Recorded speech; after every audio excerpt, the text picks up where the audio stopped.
Hi అందరికీ మరో మంచి రెసిపీతో మీ ముందుకు వచ్చాను. ఏంటి అనుకుంటున్నారా? బోటీ అండి. బోటీ కర్రీ. మా హస్బెండ్ అయితే ఆనియన్స్ వేసి మంచిగా పిసుకుతున్నాడు, వాటిని మంచిగా కడుగుతున్నాడు. ఇక్కడైతే జింజర్ పేస్ట్ చూశారు కదా, దంచుతున్నాము. రోలు మిక్సీ ఉన్నా కూడా ఇట్లా వెరైటీగా దంచుతున్నాం టేస్ట్ కోసం అని చెప్పి. ఇంకా మనం కుక్కర్ పెట్టుకొని ఆనియన్స్, పచ్చిమిర్చి, కొత్తిమీర, కొంచెం పుదీనా, అవన్నీ మసాలాలు, జింజర్ పేస్ట్ అన్నీ వేసి మంచిగా వేగిన తర్వాత బోటీ అయితే ఇట్లా వేసుకోవాలి. అయ్యో ఏంది క్లీనింగ్ ఇంతేనా? ఆనియన్స్ వేసి కడగడమేనా అనుకుంటున్నారా? కాదు, చూపిస్తాను చూడండి క్లీనింగ్ ఎట్లా చేయాలో. ఇంకా క్లీనింగ్ అయితే మా హస్బెండ్ చాలా మంచిగా చేశాడు. చూడండి, దాని మీద ఉన్న బ్రౌన్ పార్ట్ మొత్తం తీసేశాడు. స్కిన్ ఉంటుంది కదా దానిపైన తోలు.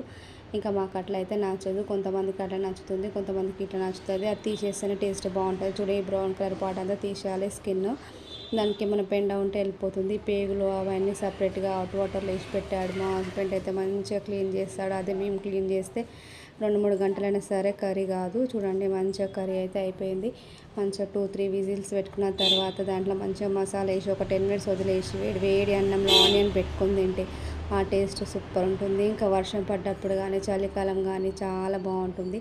ఇది బోటి చలవని అంటారు కాబట్టి ఎండాకాలమైన పర్లేదు తినేయచ్చు. మీరైతే లైక్, షేర్, సబ్స్క్రైబ్ అయితే చేసుకోండి.